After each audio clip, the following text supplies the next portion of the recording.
नमस्कार दर्शकों, मैं आर.एस. अग्निहोत्री आप सबका स्वागत करता हूं। दर्शकों, आज हम बात करेंगे राहु उत्तर भाद्रपद नक्षत्र के चौथे चरण से तीसरे चरण में राशि परिवर्तन से मीन राशि वालों पर क्या प्रभाव होगा। मीन राशि वालों के लिए आने वाले 8 महीने कैसे रहने वाले हैं, इन 8 महीनों में क्या लाभ होगा, क्या सावधानी रखना है, क्या उपाय करना है, विस्तार से जानेंगे। तो आइए जानते हैं।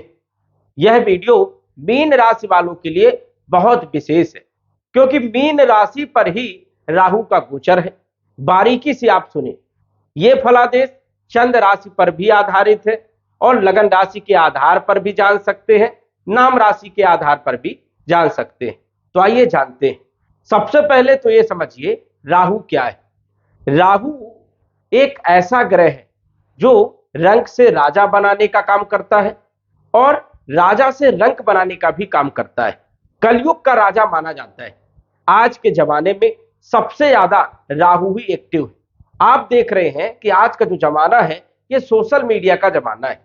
सोशल मीडिया में क्या वायरल हो जाए किसी को पता नहीं।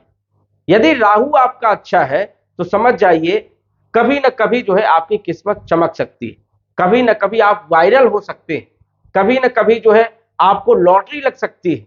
राहु आपको रंक से राजा बना सकता है और यही राहु यदि आपका खराब है तो कभी ना कभी आपको बर्बाद भी कर सकता है। तो हर ग्रह में दोनों स्थिति होती है। यदि ग्रह अच्छे हैं तो वो आबाद कर देते हैं और ग्रह यदि खराब है तो वो बर्बाद भी कर देते हैं। ग्रहों का एक खेल है। राहु कलयुग का राजा है और आज के जमाने में यदि हम बात करें तो हर व्यक्ति के साथ राहु 24 घंटों तक चलता है। 24 घंटे तक राहु साथ में ही रहता है। राहु क्या है? राहु मोबाइल, जो आपके हाथ में मोबाइल है ये राहु ही तो है। कब पता चले किसी अच्छे का फोन आ जाए, खुशखबरी आपको मिल जाए, पता चले कब जो है बुरी खबर मिल जाए, आप निराश हो जाओगे। राहु कब आपको खुश कर दे और कब आपको निराश कर दे कोई ठिकाना नहीं। अब राहु अच्छा है या बुरा है ये कैसे जानोगे? यदि किसी भी व्यक्ति के अच्छे फोन ज्यादातर आते हैं, कोई भी व्यक्ति के मोबाइल में यदि फोन ज्यादा अच्छे आते हैं, बधाइयां मिलती है, मान सम्मान मिलता है और कहीं ना कहीं जो है शुभ समाचार अधिकतर मिलते हैं या फिर उससे लाभ होता है, आप चाहते हो कि मुझे फोन आए फोन आए, तो समझ जाइए कि राहु आपका अच्छा है। और जो व्यक्ति ये चाहता है कि मुझे फोन ना आए, मैं इसे म्यूट करके रख दूं या वाइब्रेशन में रख दूं, किसी का फोन आएगा, गाली मिलेगी या कुछ परेशानी हो सकती है, टेंशन हो सकता है, तो समझ जाइए कि उस व्यक्ति का राहु खराब गोचर कर रहा है और उसे खराब फल जो है मिल सकते हैं। उसको क्या उपाय करना चाहिए इस पर भी हम चर्चा करेंगे। यहां पर आप जान सकते हो कि राहु आपका अच्छा है या राहु आपका खराब है। यदि आपको सोशल मीडिया में सफलता मिल रही है, लोग आपको बहुत ज्यादा बधाई दे रहे हैं, आपको सम्मान दे रहे हैं, कहीं ना कहीं जो है मान सम्मान आपका बढ़ रहा है और अधिकतर फोन आपको आ रहे हैं और उससे आपको लाभ हो रहा है, तो समझ जाइए कि राहु आपका बढ़िया है। और यदि आपको फोन से कहीं ना कहीं परेशानियां बढ़ रही हैं, फोन आ रहे हैं, आपको मेहनत करना पड़ रहा है, परेशानियां आ रही है, काम बढ़ रहे हैं, दबाव बढ़ रहा है, प्रेशर बढ़ रहा है या टेंशन बढ़ रहा है फोन के माध्यम से, तो समझ जाइए कि राहु आपका खराब गोचर कर रहा है। ये कब तक गोचर करेगा और इसको कैसे ठीक करना है इस पर भी हम चर्चा करेंगे। तो यहां पर आपने समझ लिया कि किसका राहु सही है और किसका राहु खराब है। अब राहु कलयुग का राजा है और इसी कारण से अभी जो है राहु की ही चलती है। अब राहु आने वाले 8 महीनों तक मीन राशि वालों को कैसा फल देंगे, क्योंकि मीन राशि पर ही राहु का गोचर है। राहु जो है मीन राशि वालों के सिर में सवार है। अब यहां पर जिनकी कुंडलियों में राहु अशुभ है उन लोगों को सबसे ज्यादा सिर दर्द हो रहा होगा, माइग्रेन की प्रॉब्लम हो रही होगी, कहीं ना कहीं आलस्य बहुत ज्यादा आ रही होगी, नींद बहुत ज्यादा आ रही होगी, दिन में भी सो रहे, रात में भी सो रहे, फिर भी आलस आ रही है, काम करने का मन नहीं हो रहा है, कंफ्यूजन है, दिमाग काम नहीं कर रहा है, क्या करें क्या ना करें, प्लानिंग खूब बना रहे हैं लेकिन वो प्लानिंग कोई काम की नहीं। स्वप्न बड़े बड़े देख रहे हैं, लेकिन वो स्वप्न सुबह उठते ही समाप्त हो जा रहे हैं, कोई मतलब का नहीं, फिजूल की बातें, फिजूल का टेंशन। ये सारी स्थितियां यदि बनी है तो समझ जाइए कि राहु कहीं ना कहीं आपकी कुंडली में खराब है, परेशानियां दे रहा है। राहु को ठीक करने के लिए आपको सटीक उपाय की जरूरत है। और यदि राहु बड़ी बड़ी योजनाएं दे रहा है, बड़ा दिमाग दे रहा है, और कहीं ना कहीं अच्छे अच्छे लोग संपर्क कर रहे हैं, और कहीं ना कहीं योजनाएं आपकी बन रही हैं, उस योजना वहां तक आप पहुंच जा रहे हैं, हालांकि कुछ रुकावटें भी डालता है, लेकिन सफलता भी यदि मिल रही है तो समझ जाइए कि राहु आपका अच्छा है। आपका व्यापार अच्छा चल रहा है, आपकी नौकरी अच्छी चल रही है, आपको प्रमोशन दे रहा है राहु, तो समझ जाइए कि राहु आपका बढ़िया है। लेकिन फिर भी राहु यहां पर कंफ्यूजन थोड़ा जरूर देता है, टेंशन जरूर देता है, कई बार आलस्य भी देने का काम करता है। और लगन भाव में जब भी राहु गोचर करता है तो व्यक्ति के ऊपर माया जाल भी बिछाने का काम करता है। तो यहां पर आपको कुछ चीजों पर सावधानी भी रखना है और कुछ चीजों पर आपको जो है काम भी करना है। अब यदि हम बात करें तो कुछ लोगों को स्वास्थ्य से संबंधित परेशानी भी देखने को लगभग 1 वर्ष से देखने को मिल रही है। जिन लोगों का स्वास्थ्य भी खराब हो रहा है, कई डॉक्टरों को आपने दिखा दिया, दवाइयां ही नहीं लग रही हैं, तो ये समझ जाइए कि राहु का प्रभाव है। और कितना भी आप ट्रीटमेंट करवा लें, कितने बड़े बड़े डॉक्टरों से आप मिल लो, आपका रोग ठीक नहीं होगा। रोग कैसे ठीक होगा? राहु को ठीक करना पड़ेगा, क्योंकि जब भी राहु राशि में गोचर करता है और व्यक्ति को बीमारी लगती है तो वो बीमारी जो है दूर नहीं होती है, चाहे कितनी भी आप दवाइयां खा लें। अब इसके लिए उपाय ये है कि एक आध दवाई लेकर के, एक सिक्का लेकर के एंटी क्लॉकवाइज 7 बार उतार करके, और उसको आप जो है मरघट में, जहां पर जो है मुर्दा घाट होता है, वहां पर आप छोड़ दीजिए, तो उन दवाइयों का असर भी आपका प्रारंभ हो जाएगा और लाभ मिलना प्रारंभ हो जाएगा। जिन लोगों को ज्यादा बड़ी बड़ी बीमारियां हैं, जिनका स्वास्थ्य सबसे ज्यादा खराब चल रहा है। अब राहु की यदि हम बात करें तो राहु की 3 दृष्टियां भी हैं। राहु लगन भाव में बैठ करके कंफ्यूज तो कर रहा है, भ्रमित तो कर रहा है, स्वाभाविक है, लेकिन पंचम भाव को भी प्रभावित कर रहा है। जैसे पंचम भाव शिक्षा का है, संतान का है, लव लाइफ का है, यहां पर देखा जाए तो फाइनेंशियल स्थिति का है। तो कहीं ना कहीं लव लाइफ को लेकर के भी परेशानियां देखने को मिली, फाइनेंशियल स्थिति को भी, और शिक्षा में भी, पढ़ाई लिखाई में मन जो है ज्यादा लग नहीं रहा है। राहु की सप्तम भाव में सप्तम दृष्टि होने के कारण कई लोगों का वैवाहिक जीवन खराब हो गया। लगभग 1 वर्ष से यदि हम बात करें तो राहु ने बहुत ज्यादा परेशान किया, पति पत्नी में टकराव हुआ, पार्टनरशिप टूट गई, व्यापार ठप हो गया, व्यापार में बहुत ज्यादा नुकसान हो रहा है। तो ये भी स्थितियां जो है देखने को मिल रही है। राहु की नवम दृष्टि भाग्य भाव में होने के कारण भाग्य का साथ नहीं मिल रहा है, किस्मत का साथ नहीं मिल रहा है। जो भी काम में हाथ डाल रहे हैं वो काम खराब हो जा रहा है, पैसे जो है बर्बाद हो रहे हैं, खर्चे बहुत ज्यादा हो रहे हैं, यात्राएं फिजूल की हो रही है, किसी भी काम में सफलता नहीं मिल रही है। तो ये राहु के ही कारण है। अब राहु की स्थिति थोड़ी बदली है, राहु जो है अब पूर्ण रूप से मजबूत है। डिग्री वाइज यदि हम बात करें तो लगभग 13 डिग्री में राहु गोचर कर रहे हैं, और 12 डिग्री से 18 डिग्री के मध्य में जब भी कोई ग्रह गोचर करता है तो पूर्ण बली माना जाता है, साथ ही साथ वो 100% रिजल्ट देने वाला होता है। अब राहु शनि के नक्षत्र में गोचर कर रहे हैं, उत्तर भाद्रपद नक्षत्र में गोचर कर रहे हैं, और उत्तर भाद्रपद नक्षत्र जो होता है ये शीघ्रगामी फल देने वाला नक्षत्र होता है। जो डिले हो रहा था आपके कार्यों में, जो रुकावटें आ रही थी, जो परेशानियां आ रही थी, अब वो काम थोड़ा सा स्पीड पकड़ेंगे। कोई भी काम जो है अब स्पीड गति से होगी। यदि कोई भी काम टालने का प्रयास कर रहे थे कि आज नहीं करूंगा, कल करूंगा, परसों करूंगा, अब वो काम आपके होने लग जाएंगे, कॉन्फिडेंस भी आ जाएगा, कहीं ना कहीं कार्यों में गति देखने को आपको मिल जाएगी। वही यदि हम बात करें, जो आप योजनाएं बना रहे हैं, जो आप प्रयास कर रहे हैं सफलता के लिए, उसमें भी अब धीरे धीरे आपको सफलता मिलना प्रारंभ हो जाएगी।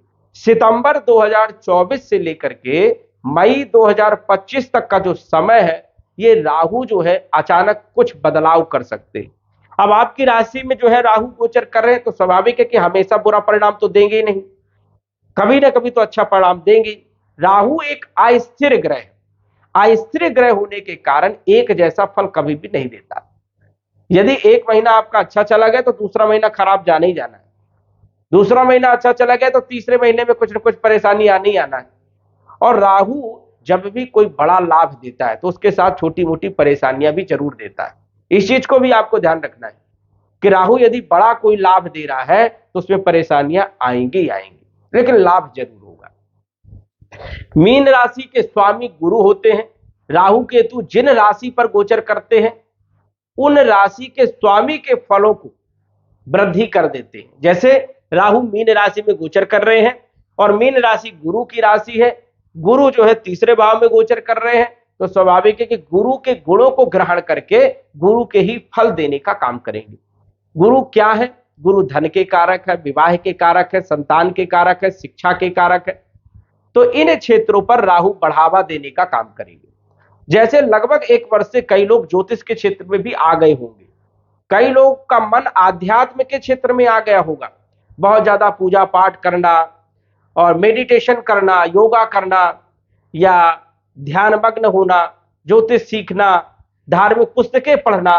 तो लगभग 1 वर्ष से लोगों का मन जो है इन क्षेत्रों पे गया, मीन राशि वालों का। क्यों? क्योंकि राहु गूढ़ ज्ञान देने वाला है, रहस्यमयी ग्रह, रहस्य को उजागर करने का काम करता है। राहु एक तार्किक ग्रह, तर्क करने की शक्ति देता है। जो वैज्ञानिक होते हैं, वैज्ञानिक का काम होता है रिसर्च करना, और रिसर्च का जो मालिक है वो राहु है। कोई भी वैज्ञानिक बगैर राहु के नहीं बन सकता है। राहु का जब तक योगदान नहीं होगा तब तक वैज्ञानिक को सफलता नहीं मिलेगी। तो राहु ही वैज्ञानिक है। वैज्ञानिक के क्षेत्र में राहु का विशेष प्रभाव देखने को मिलता है। रिसर्च वाले जितने भी क्षेत्र होते हैं वो सब राहु के होते हैं। गूढ़ ज्ञान वाले जितने क्षेत्र होते हैं वो राहु के होते हैं। तो यदि आप इन क्षेत्रों में जा रहे हो तो कहीं ना कहीं राहु के कारण जा रहे हो, और इन क्षेत्रों में आपको सफलताएं जरूर मिलेगी, क्योंकि राहु आपको प्रयास कर रहा है इन क्षेत्रों में। राहु अब जो है आपको कौन कौन से क्षेत्रों पे अच्छा लाभ देने का काम करेगा?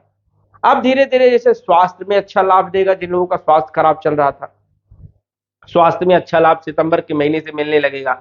आर्थिक स्थिति को मजबूत करने का काम करेगा, कॉन्फिडेंस देने का काम करेगा। जो आपने योजनाएं बनाई है उनमें भी कहीं ना कहीं सफलता देने का काम करेगा, और गुरु के फलों में वृद्धि करने का काम जो है करने वाला है।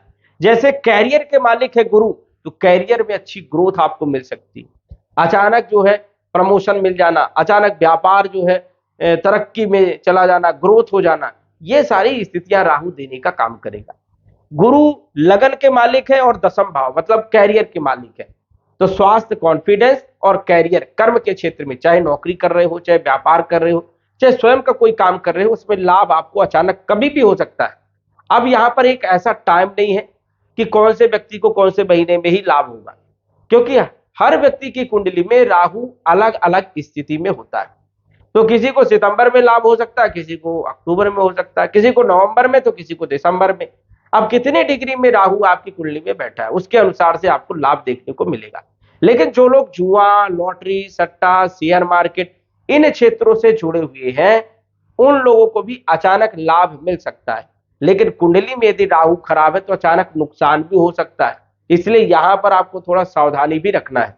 जो लोग इन क्षेत्रों से जुड़े हुए हैं बहुत ही सावधानी से आपको काम करना है, और ऐसा काम करें जिससे आपका लॉस हो, उसमें आपको तकलीफ ना हो। तो यहां पर आपको थोड़ा सा ध्यान रखना है, क्योंकि राहु की पंचम दृष्टि पंचम भाव में है, और पंचम भाव होता है जुआ, लॉटरी, सट्टा, शेयर मार्केट इत्यादि का। तो इन क्षेत्रों पर आपको जो है अचानक लाभ मिल सकता है, अचानक आपकी किस्मत चमक सकती है, लॉटरी खुल सकती है, ये हो सकता है। लेकिन कई लोगों का नुकसान भी हो सकता है, ये भी आपको ध्यान रखना है। राहु सप्तम भाव को देख रहे हैं, व्यापार को जो है बहुत ऊंचाइयों तक ले जा सकते हैं, आपके व्यापार को वायरल कर सकते हैं, आपको वायरल कर सकते हैं, आपको ख्याति दिला सकते हैं, राजनीति में आपको सफलता मिल सकती है, कोई आपको पद देने का काम करेंगे, कोई भी पद आपको मिल सकता है, चाहे वो धार्मिक पद ही क्यों ना रहे, तो कोई ना कोई पद देने का काम आपको राहु करेगा। व्यापार में प्रोग्रेस देने का काम करेगा। जिन लोगों का विवाह नहीं होगा हुआ है उनको विवाह भी करवाने का काम करेगा, विवाह के रिश्ते भी देने का काम करेगा। तो राहु की एक अच्छी स्थिति यहां पर भी बनी रहेगी, भाग्य का साथ मिलेगा, किस्मत कभी भी चमक सकती है भाग्य भाव में राहु की दृष्टि होने के कारण। पिता के साथ संबंध आपके मजबूत हो जाएंगे। विदेश की यात्राएं यदि आप करना चाहते हैं तो आपको सफलता मिलेगी।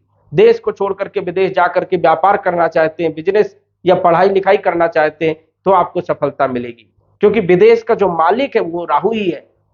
विदेश में घूमने का यदि प्लान बन रहा है तो राहु आपको ले जा रहा है घुमाने के लिए। तो राहु की जो एक्टिविटीज है ये बढ़ने वाली है, कहीं ना कहीं जो है आपके ऊपर प्रभावी रहने वाली है। और राहु अचानक जो है आपको लाभ देने का काम कर सकता है, कभी भी लाभ देने का काम कर सकता है, लेकिन उसके लिए आप प्रयास करिए, कर्म करिए, मेहनत करिए, सफलताएं जरूर आपको मिलेगी। राहु और शनि दोनों संघर्ष करवाते हैं, क्योंकि शनिवत राहु कुजवत केतु। राहु जो है शनि के फल देने का काम करता है, शनि के अनुसार जो है धीमी गति से चलता है। शनि को 2.5 वर्ष लगता है तो राहु को जो है 1.5 वर्ष लगता है राशि परिवर्तन के लिए। इसलिए दोनों ग्रह मंद है, कोई भी ग्रह जो है आपको तत्काल फल नहीं देंगे, लेकिन आप उसमें लगे रहोगे तो अचानक आपकी किस्मत को चमका देंगे। इसलिए प्रयत्न करते रहिए, मेहनत करते रहिए, कर्म करते रहिए। अब यहां पर हम जान लेते हैं कि राहु जिन लोगों की कुंडली में खराब है उनको क्या उपाय करना चाहिए, कैसे राहु को ठीक किया जाए जिससे राहु के अच्छे फल मिल जाए। अब जिन लोगों की कुंडली में राहु खराब है उनको तो हमने बता दिया कि ये फल अभी देखने को मिल रहे होंगे। अब उनको उपाय क्या करना है, सिद्ध कुंजिका स्तोत्र का पाठ प्रतिदिन शाम के समय 7 पाठ करना है। घी का दीपक जलाइए, लाल आसन बिछाइए और पवित्रता का बहुत ध्यान रखें। पवित्रता का ध्यान रखना है, नहा धो करके ही बैठिए और पवित्र कपड़े पहन करके, स्वच्छ कपड़े पहनिए। घी का दीपक जलाइए, नाम और गोत्र उच्चारण करिए, किस लिए ये पाठ कर रहे हो ये बोल करके, और 7 पाठ रात्रि के समय, शाम के समय करना प्रारंभ कर दीजिए। 43 दिनों तक ये पाठ आपको कंटिन्यू करना है। सफलताएं आपको जरूर देखने को मिलने वाली है। कितना खराब आपका राहु रहेगा, यदि आपने मन से कर लिया तो सफलता आपको जरूर मिलने वाली है। तो दर्शकों, आज बस इतना ही। धन्यवाद। यदि आप अपनी कुंडली का विश्लेषण घर बैठे करवाना चाहते हैं तो दिए गए व्हाट्सएप नंबर से संपर्क करें। साधारण फीस जमा करके आप अपनी कुंडली का विश्लेषण फोन के माध्यम से घर बैठे ही करवा सकते हैं और जान सकते हैं अपने भूत, भविष्य और वर्तमान के बारे में। धन्यवाद। WhatsApp number 9479893911।